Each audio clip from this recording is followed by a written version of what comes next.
extremely disappointed by the decision of the Supreme Court and their new interpretation of not only how to interpret law, but actually of the law itself. 3 years ago, the Supreme Court changed the text of the Affordable Care Act in sections where it says penalty. They said it's unconstitutional to do a penalty, but it would be constitutional to do tax. So they changed the law from penalty to tax to be able to protect the constitutionality. Now, this time, it's the Affordable Care Act has come before them again.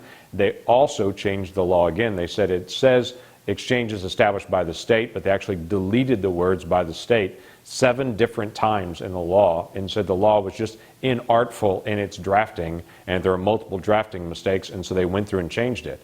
And what's really difficult about this is not just the millions of Oklahomans and of Americans that are negatively affected by the law with higher premium costs, higher deductibles, higher taxes, fewer choices for hospitals, doctors, fewer choices for insurance options. All those things hurt millions of Americans to try to protect some others to get the subsidies. It's not just that. It's what happens long term now to interpretation of law.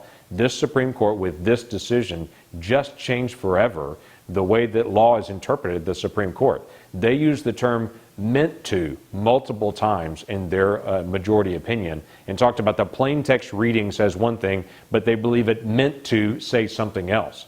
Well, that's an entirely new role for the Supreme Court to not just look at the plain text reading of the law, but for literally now the Supreme Court to be able to write law from the bench. And that if Congress writes a law and they don't like the law or they want to see a change in it, they now have the ability, based on this precedent, to go back and rewrite sections of the law. Edit, delete, alter. When in the past it's only been minor drafting errors, now it's wholesale changes in the law.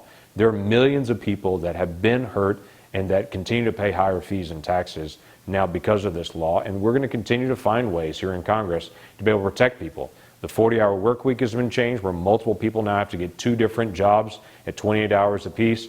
Physician-owned hospitals are now being slowly bled to death on this law. The Independent Payment Advisory Board starts next year. That is a 15-member hand-picked panel that can go in and delete different types of medications and treatments and just say we're not going to have those in America because they cost too much. There's a lot that's happening now that will roll out in the days ahead, including bigger fines and penalties for people that have insurance that the administration considers too good. Union members especially will face a big fine in the days ahead because their insurance is too good for the administration to approve. There's a lot that has to be done still with this law. But the big issue today is the Supreme Court has actually shifted forever the interpretation of the law and has taken a tremendous amount of legislative power from the legislative branch and tried to transfer it to the judges.